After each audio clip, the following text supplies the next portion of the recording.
নমস্কার। জীবনের বার্তায় সকলকে জানাই স্বাগত। আজকের আলোচনার একটা বিষয় আধ্যাত্মিকতা।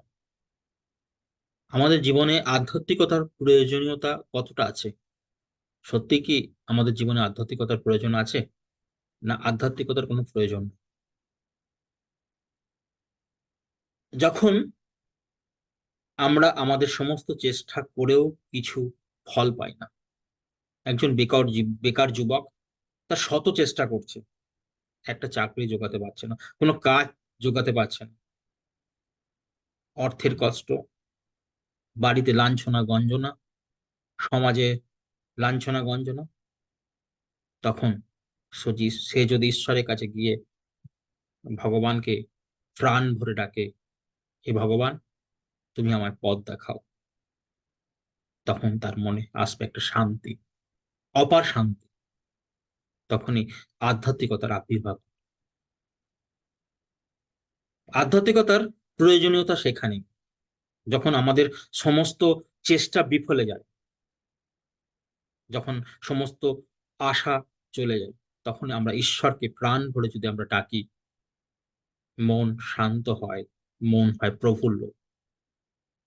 সেক্ষেত্রে একটা ঈশ্বরের ডাকার প্রয়োজনীয়তা আছে, আধ্যাত্মিকতার প্রয়োজনীয়তা আছে। একজন সন্তানহারা মা, তার কাছে আমাদের কি জবাব দেবো?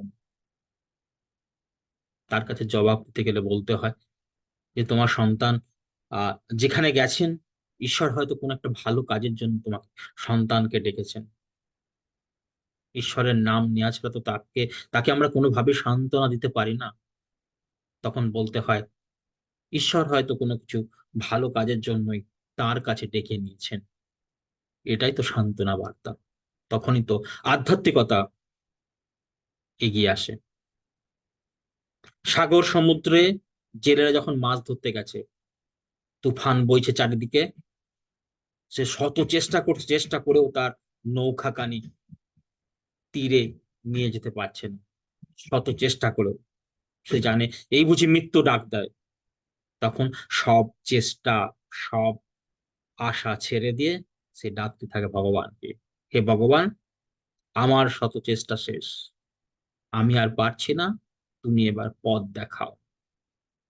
তখন সম্পূর্ণভাবে ঈশ্বরের ঈশ্বরকে ডাকে, ঈশ্বরের উপর ছেড়ে দেয়। তখনই আধ্যাত্মিকতা চলে আসে।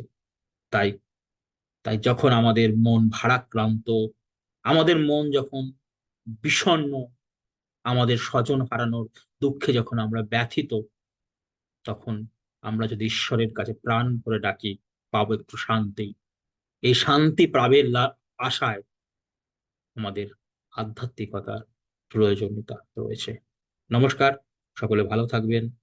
আমরা চলে যাব আমাদের অন্য কোনো পরবর্তী ভিডিওতে। নমস্কার।